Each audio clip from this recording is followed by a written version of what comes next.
Hey everybody, what's up? Danny here with another build video.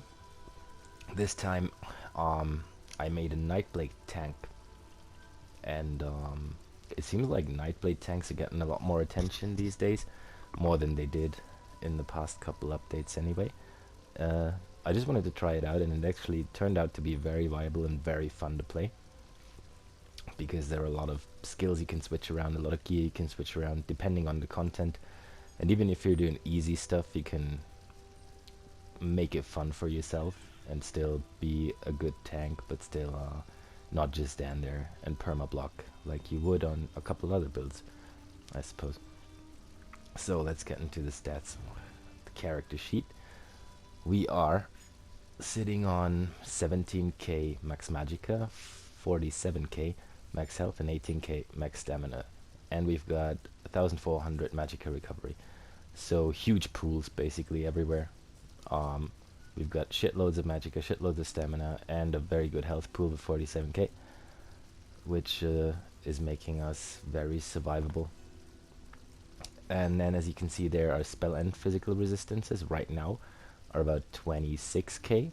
The cap is at 33k, and we'll easily hit that with our skills. Let's just quickly buff up. Check this again, and you can see spell resistance is 33k. Physical is 32,900, so almost 33k, meaning we're capped out there. We've got 64 points into health. We're a stage 4 vampire, and we are using the Lord actually as a Mundus, because I tried with the Atronach for the magicka recovery, but 1400 magicka recovery when you have a pool of 17k magicka anyway is more than enough. So the Lord turned out to actually work better on this build here. Alright, let's get into the skills. Front bar. We've got Bone Surge. This one comes from the Undaunted skill line. It's the 4th ability you can unlock here. You can morph it to Bone Surge. And what it does is surround yourself with a whirlwind of bones, gaining a damage shield that absorbs up to almost 15k damage, 6 seconds. The ability scales off max health, which is why we're trying to have a relatively big health pool as well. And enemies, allies near you can actually activate a synergy. And synergies are always good, as we all know, since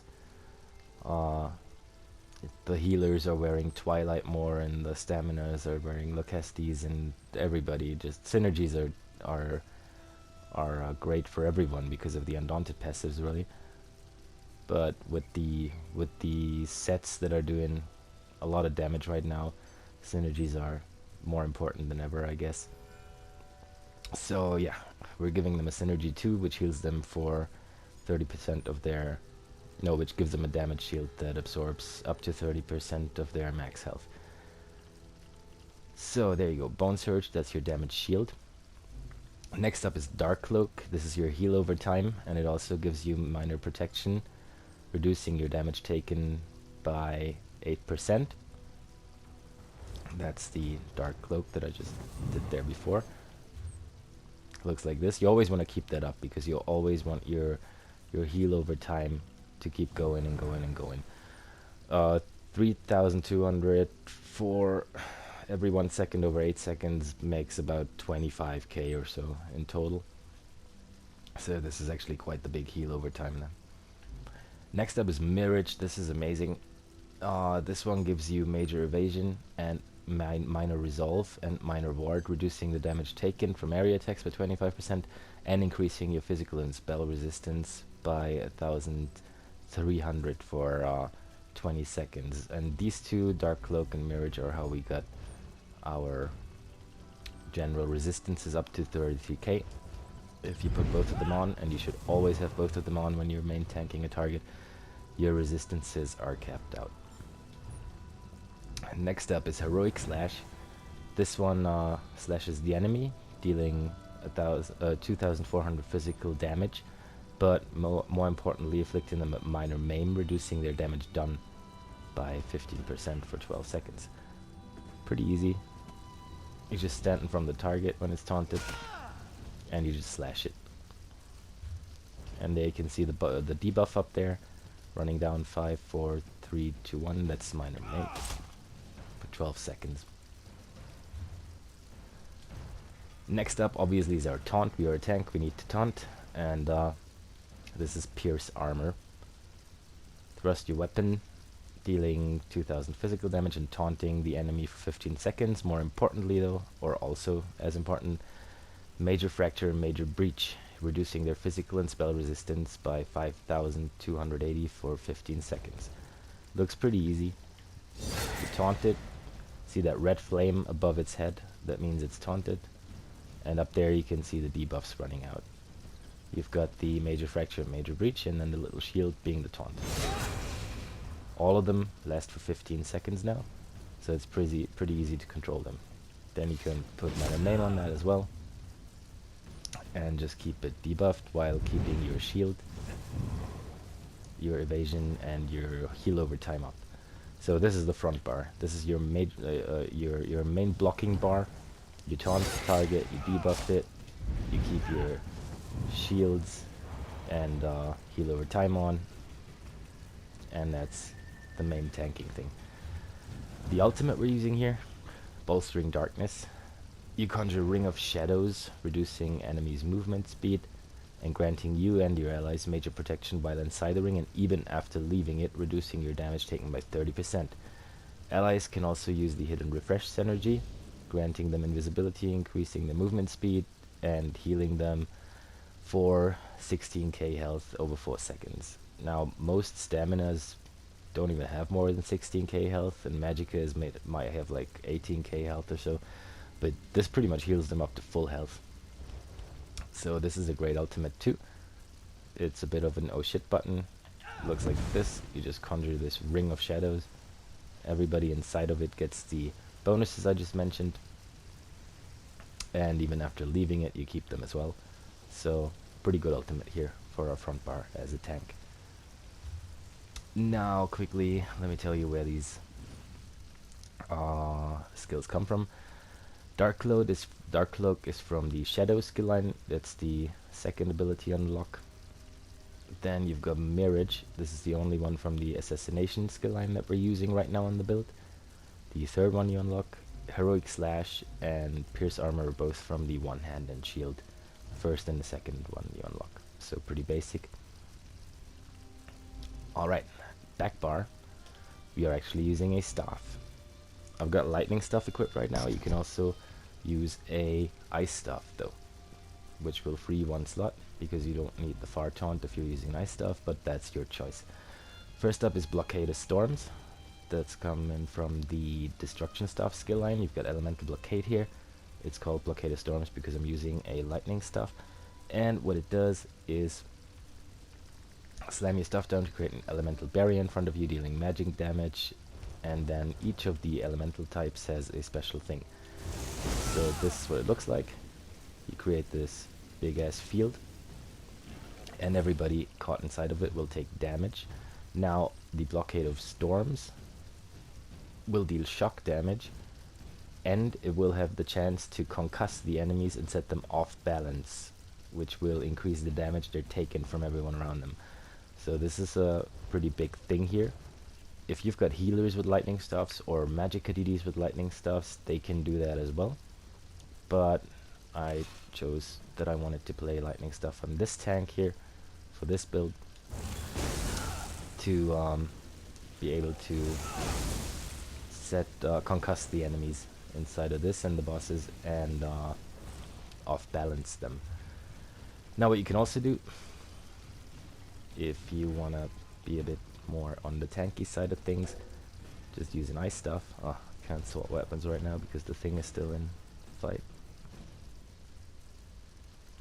No.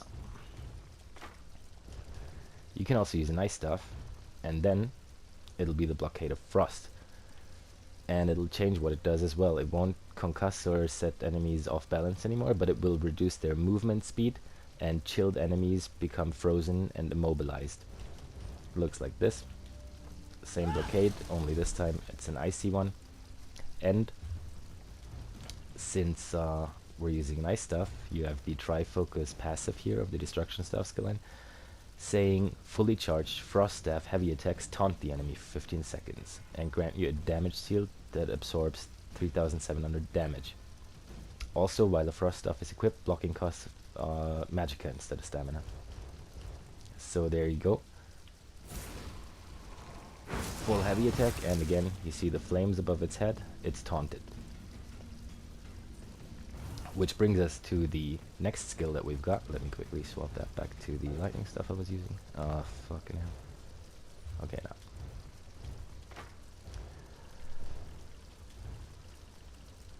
Also in the back bar is Inner Rage. Inner Rage is a far taunt, dealing magic damage and also taunting the enemies. So you can taunt this guy from anywhere, like this. See, he's taunted again. Now, if you were to use a Frost Staff here, and you could taunt them with heavy attacks on the back bar, you could leave this skill out and use something else instead. This one comes from the Undaunted skill line as well. It's the third one you unlock, morph it to Inner Rage, and it'll be a far taunt. Unless you're using nice stuff, then you have this slot free, and you can use something else instead. I'm gonna go into other skills that are good for a Nightblade Tank after we finished with these ones here. So there'll be a couple of options there. Next up is Leeching Strikes. This one comes from the, where are we, Siphoning skill line. It's the fourth one you unlock, morph it to Leeching Strikes, and what it does is it will heal you over time, but more importantly, it will restore 106 stamina for 20 seconds, and when the effect runs out, an additional 4200 stamina. Looks like this, lasts for 20 seconds, and you always want to keep this up, because all the time you'll get stamina back, stamina back, stamina back. Even if you swap bars, it will still be there. While you're blocking, you have it on, you get stamina back, which is great for tanks, because we need stamina for blocking and for a couple of our abilities. So you always want to have this up. Generally, always want to have Leeching Strikes up, and you always want to have Mirage up, and always have your heal over time, the Dark Cloak up, and then you're set. Next up, we've got Refreshing Path. This creates a corridor of shadows, granting you and your allies in the area major expedition, increasing the movement speed, but more importantly, healing you and the allies in the area every 1 second. Looks like this. You're throwing out this dark path here, and everybody inside of it gets heals over time, and major expedition. Now you could swap this out for Funnel Health, which is the second heal over time. This one says steal an enemy's life force, dealing magic damage and healing you and only 2 other nearby enemies for allies for 58% of the damage over 10 seconds. So for dungeons, you might want to run Funnel Health if people are spread out, because it'll just heal you and 2 nearby enemies. This one doesn't have a limit of how many enemies it will heal, so if they're all stacked up behind you, say, on that side, while you're tanking the boss to that side, and you throw out the path, they heal you and all of them back there as well. A bit more group based, I guess. But the choice is yours. They're both nice heals for a back bar, either Funnel Health or Refreshing Path. You just choose which one you like. Next up is Mass Hysteria. This is important. This summons a Dark Spirit to terrify up to 6 enemies, causing them to cower in fear for 5 seconds, so it's your CC.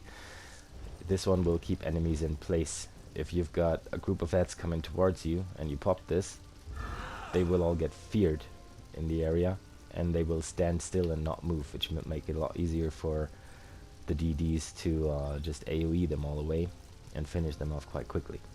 So where the Dragon Knight's got the claws, or the Warden has the icy field to CC people, you've got Mass Hysteria. It works really well now, and that'll keep the enemies in place.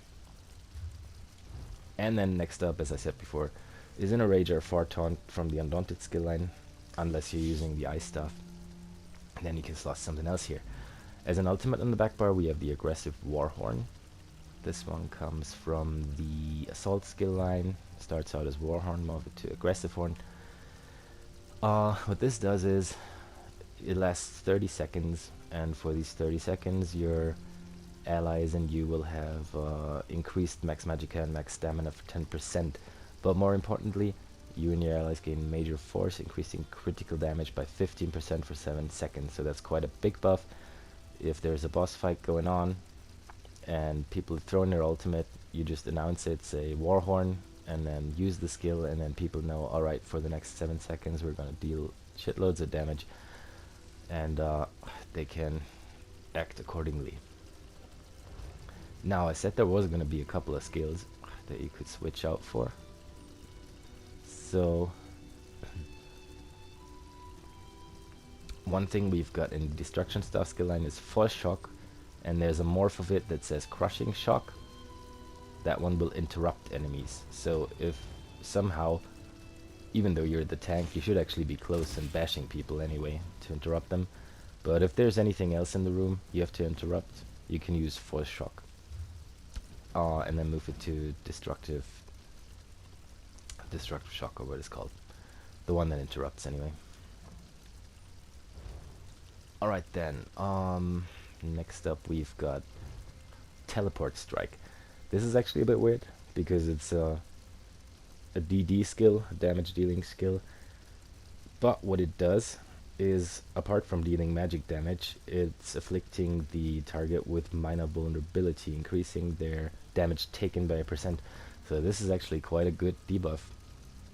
And also a reason why a lot of people are playing Nightblade tanks right now is Teleport Strike. You can morph it to Lotus Fan or Ambush. It'll cost magicka or stamina. Whichever one you like better. Doesn't really make much of a difference. This one gives you Empower, increasing the damage of your next attack, but since you're a tank, you don't really do a lot of damage anyway. And this one will deal additional damage over time. So I'd probably go for Lotus Fan, because my magicka pool is pretty good and my recovery is pretty good. Yeah, and this is actually one of the reasons why people tend to play Nightblade tanks more now, because the minor vulnerability for 8 seconds, and you can easily like use that ability every 8 seconds to keep it up all the time, will actually really do a good amount of help the group do a good amount of damage more. I'd probably put it either on the back bar here somewhere, or maybe instead of Heroic Slash up here, if you want to use it while blocking. So this is a very important skill. I don't have it in the build right now because I have only been running veteran dungeons, even veteran DLC dungeons, and veteran Craglon trials with this one, where I didn't really need that because the group had so much damage anyway. But if you're going for the really hard content like veteran Sunspire, maybe veteran Clauris or something, this will actually be very helpful. Or in the upcoming patch now, Dragonhold, when damage in general is gonna get nerfed a little bit, this one could help up it a little bit. So there we go, we got this one. Already talked about funnel health, yeah. Obviously there's Absorb Missile from the one-hand and shield one. This one will give you a shield absorbing up to 1400 damage for 6 seconds, and it'll also heal you during the time of the effect. So this is another nice shield. Costs stamina. If you are, for example, fighting in veteran Lair Marsalok with the big ass ogres when you're running around the tree, this was actually very helpful, because it just distracted the whole damage projectiles that are flying towards you. So you could use that as well. And then I guess you could also use Impulse, or maybe Elemental Drain if you had to, but you don't. I don't really think you do, because we've got a pretty good magicka pool. Unless none of the healers has it and you are expected to do it for some reason. Alright, so much for that. On this build I am a Dark Elf, but that's only because this used to be my magicka damage dealer and I decided to turn it into a tank. The best race for this would probably be Imperial. I'd say you can also run it very well as an Argonian or a Nord, but actually a Dark Elf works pretty well as well, because you get more max magicka and more max stamina, so you get like almost 2000 more of both pools, and then you get a flame resistance and immunity to burning status effect.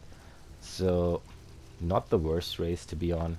I'd probably go for Imperial if I made a new character for this, but I'm quite happy with my Dark Elf, so it definitely works out too. Okay, I'm not gonna go into all the passives because I don't want this to get very long.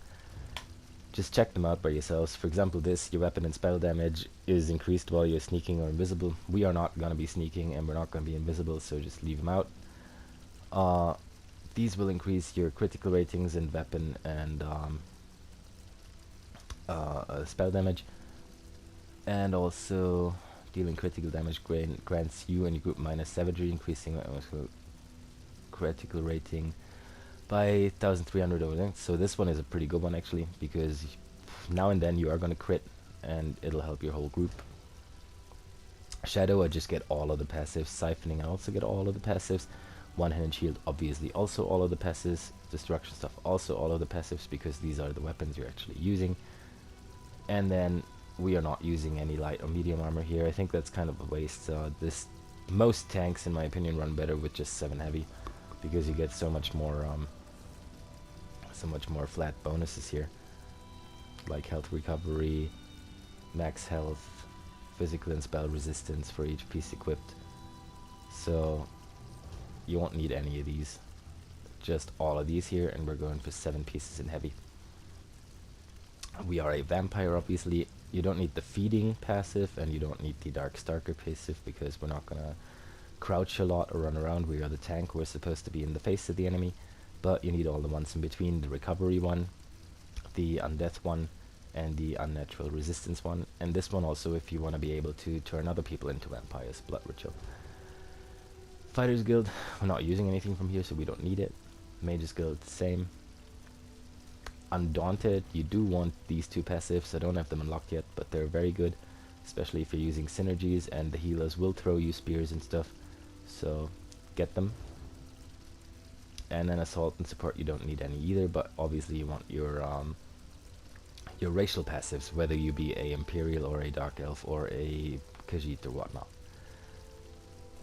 So much for that. Now let's get into the gear here. We are using Yolnakrins, obviously. Probably the best tanking set around right now. Gives you a health bonus, gives you minor ages at all times, reducing the damage taken from trial, dungeon, and arena monsters. Gives you another stamina bonus, and then this thing, when you taunt an enemy, you give yourself and 11 group members, so the whole raid group, minor courage for 15 seconds, increasing their weapon and spell damage by 129. This can occur every 8 seconds. So every time you taunt, whether it be this taunt, whether it be this taunt, whether it be a heavy attack with a nice staff, you actually buff the damage of your whole group. It's one of the definite best monster sets out there, and we're wearing it on the body because we want it on both bars, because we have taunts on both bars.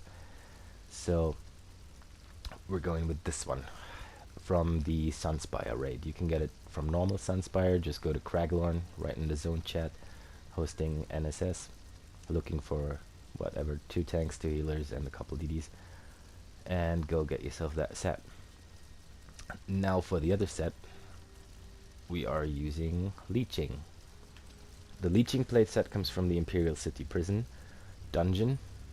It can drop there. I think the shield actually is the quest reward, if you haven't done the quest in the dungeon yet. And then the sword is called Warden's Courage, or also Sword of Leeching. This is just a named object. And then you want lightning or nice stuff in the back bar, depending on where you want to go with it. Leeching gives you a health bonus, a healing taken bonus, another health bonus, and then when you take damage, you have a 20% chance to summon a cloud of leeching poison under your enemy. This cloud deals 1300 poison damage every 1 second for 5 seconds and heals you for 100% of the damage cost. So this is a very self-sustaining set, because the cloud can proc every 5 seconds too. And this is really helpful. Like I've been in dungeons where I just wasn't able to die just because this thing just kept proccing, and like small ads were bashing at me and I was trying to wipe, but you always like summon that cloud under you that heals you and heals you and heals you. So this is a great set for all around content. I will go into a couple other sets later on that will be probably better for trials if the group is set up nicely. But yeah. Also from the Imperial City dungeon, we've got Lord Warden on our monster set. All pieces in heavy, also the head and the shoulders. And this one gives you a good 3k spell resistance and physical resistance, and when you take damage you have a chance to summon a shadow orb that will boost the spell and physical resistance for all the allies within 8 meters as well. So this can help your group, and it also gives you 3k of our 33k cap. Now if you were to go with another monster set, you'd have to change your CPs around a bit, because you're gonna lose the 2800, which will bring you down to 30k. So 3k under cap, and if you want to hit cap, you just need to put a couple more points into spell shield or heavy armor focus to boost your physical resistance and spell resistance back up to 33k. Options for this. This works very well in any kind of content. You can do any normal trial with it, any veteran Craglon trial with it. You can do all of the veteran dungeons with it, even the DLC dungeons, even the hard ones, the new ones. It'll work. Quickly get into what we've got on here. I've got health glyphs on everything except for one piece. I've got a tri-stat on, just because I like that. You can probably also go with a health one. You'll have 500 less magicka and 500 less stamina, but the pools are quite big anyway. I just prefer it like that. It feels a bit more comfortable, but it doesn't have to be. So you can also just run health on everything. I do have this piece in infused because of the tri-stack glyph. So if you were to run a simple health glyph on one of your big pieces, you can just make it reinforced as well. It doesn't need to be infused then. Other than that, we've got the big pieces in reinforced, the helmet and the chest. And then all the small pieces in sturdy to reduce the cost of blocking, because we're a tank and we block a lot. So all the small pieces, feet, hands, waist, shoulders in sturdy, big pieces in reinforced, unless you want to have a tri-stat glyph on one of your big pieces, then use that one in infused to get a little bit more out of the tri-stat glyph. We've got magicka recovery on all of our jewelry, and it's all in healthy, increasing our max health. Then we've got defending on the sword and a hardening enchantment on it, granting us a damage shield, because the front bar with the shield and the sword will be our main blocking bar, the one which we're gonna have the bosses right in the face, and the damage shield is gonna come in pretty handy then. So will the defending trait. We've got a reinforced shield with a health glyph. You can also make the shield Nirnhond. If you gold it out, it'll make a bit of a difference, but it's a small difference, so reinforce is just fine. And then the staff, you want to have the staff in infused, whether it be an ice staff or a lightning staff. And I wanted a crusher enchantment on that, reducing the target's physical and spell resistance. So every time I do my wall of elements, that glyph can proc, the guy can be concussed or off balance, and the glyph will reduce the spell and physical resistance of the thing. I've got that on the ice stuff also, so whether I use the lightning stuff or the ice stuff, they're both infused with the crusher enchantment on there. Alright, now let's go through some optional sets. Almost done with this build. Actually, I'll have a quick look in the champion points first. Got 66 Ironclad, 12 in Spell Shield, 51 Thick Skin, 49 and 49 in Hardy and Elemental Defender, 32 in Quick Recovery, 11 in Heavy Armor Focus, 23 in Warlord, 13 in Sprinter, 16 in Bashing Focus, 64 in Tenacity, 75 in Arcanist, 13 in Tumbling, and 66 into Shadow Ward because of the block cost reduction. And then the blue ones, we've got 75 Blessed and 66 Elfborn. Nothing in here really, because let's face it, these 1 or 2% ain't gonna make much of a difference anyway, because we're a tank, we're not a damage dealer. 26 into Thaumaturge, 23 into Precise Strikes, 16 into Piercing, and 64 into Mighty. The Mighty is actually important for the Leeching set to proc, If you're not wearing leeching, you can just put them somewhere else here.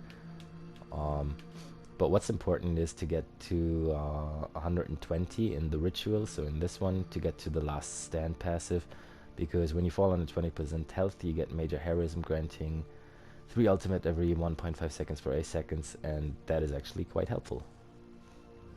So, as I said before, if you choose to play sets that are lowering your resistances in general, you want to have more points into spell shield and heavy armor focus, so you can reach the cap of 33k.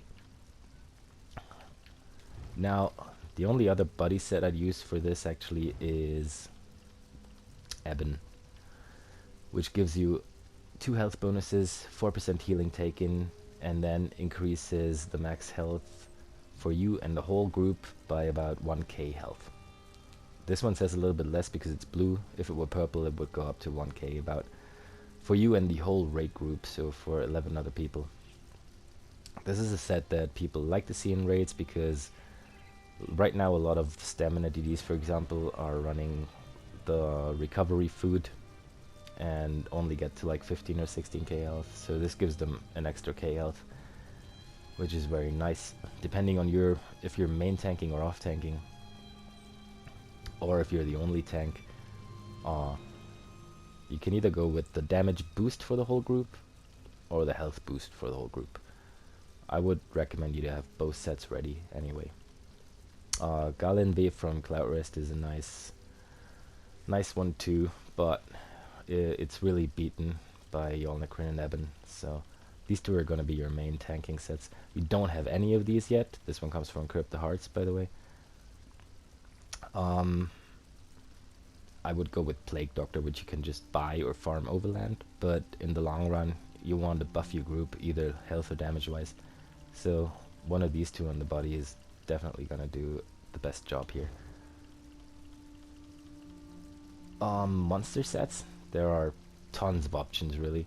You could use Blood Spawns, which will give you a shitload of ultimate more, like a 6% chance to generate 14 ultimate all the time when you take damage. So if you're the off tank, for example, and you're up to blow your wallhorn, need to take care of a good wallhorn upturn, Bloodspawn would be an amazing option for that. Then there's Vicosa, which people like to apparently play in Sunspire.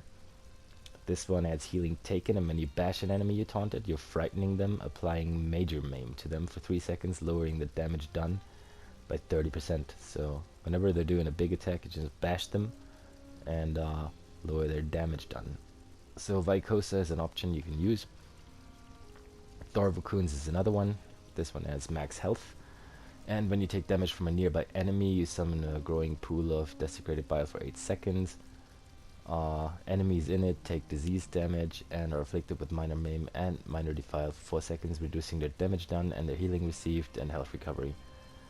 So this is another alright set, which is debuffing the boss. Apart from Lord Warden, there is Mighty Chudan from the Ruins of Mazatun, which will also boost your resistances. And then obviously there is Stonekeeper from Frostwald, which will help you a lot with your stamina. Let me quickly check if I have a piece of Stonekeepers here. It might be that all the helmets are already on... oh no, there's one.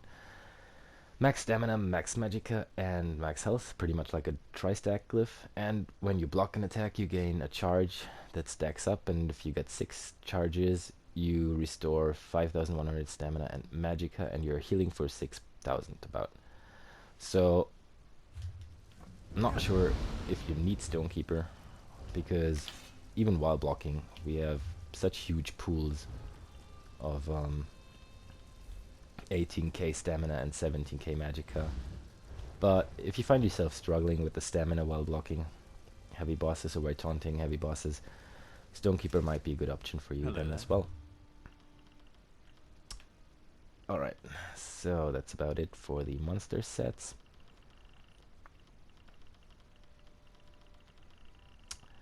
The other couple of sets that you could use on the staff and the jewelry would be obviously the meta thing, Alkosh. Where is it? I think I've got it in one of my boxes in my house because I never use it.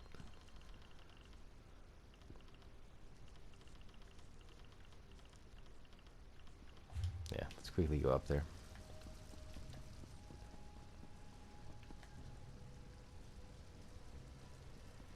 Let's check.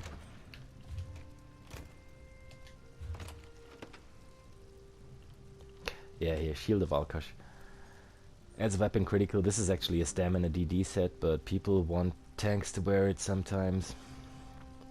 Because of the 5-piece bonus. When you activate the synergy, you can send a shockwave out that deals 1,800 physical damage and an additional 14k physical damage over 10 seconds, but more importantly reduces the physical and spell resistance of any enemy hit for 10 seconds by around 3k. So that's a pretty huge bonus. I think personally I like it better if like stamina, one of the stamina DDs is wearing this and taking care of it, but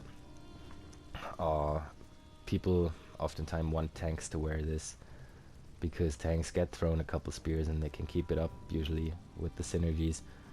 So it'll take away from the health bonuses that you usually have on your front bar set, or like front bar on your weapons, but it is an option anyway. Right, another option would be Plague Doctors. If you don't have it on the body and you don't have leeching yet or anything else, just get a Plague Doctor shield and staff How can I to level up. This will give you a shitload of health, really. I really gotta clean up in this thing.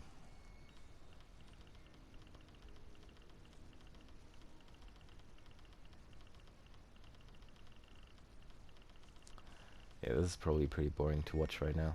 Anyway, I take it you know Plague Doctor. So let me scroll all the way down to the shields and it should be easy. Or like here, rings. Plague Doctor eggs. 1k max health, 1k max health, 4% healing taken, and another 3k max health about. So 5k extra max health.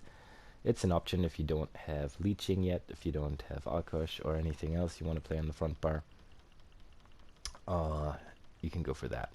Or you could obviously also get an Ebon lightning or ice stuff, and an Ebon sword and shield, and use that on the front bar on your weapons with Yolnakrin on the body. And then the other option would be Herseens. This is actually a stamina set, but it gives you a bunch of nice stamina recovery bonuses and extra staminas, and then it reduces the cost of stamina abilities by 4% for 11 group members and you. So everybody in your whole raid team, if you're running with a lot of stamina DDs, you might want to consider throwing that on your weapons and jewelry and just reducing the cost of their abilities by a whole lot, whereas you gain a lot of stamina recovery and 1k extra stamina for your blocking. So this might also be a very nice option actually, depending on how many stamina DDs there are in your group. Alright, that's about it. As an all-round set, I would still advise you to go for leeching Yolnakrins, or Ebon on the weapons and Yolnakrins on the body if you can. Just make sure whatever monster set you decide to use, that your CPs are set, and that when you have all your buffs on, you can reach the cap of spell and physical resistance of 33k. And other than that, I hope you enjoy this build. Try it out. Nightblade tanking is actually really fun, whether you use an ice stuff, lightning stuff, or just a sword and board on the back bar if you want to. I hope you enjoy this. Yeah, have fun with it and try it out.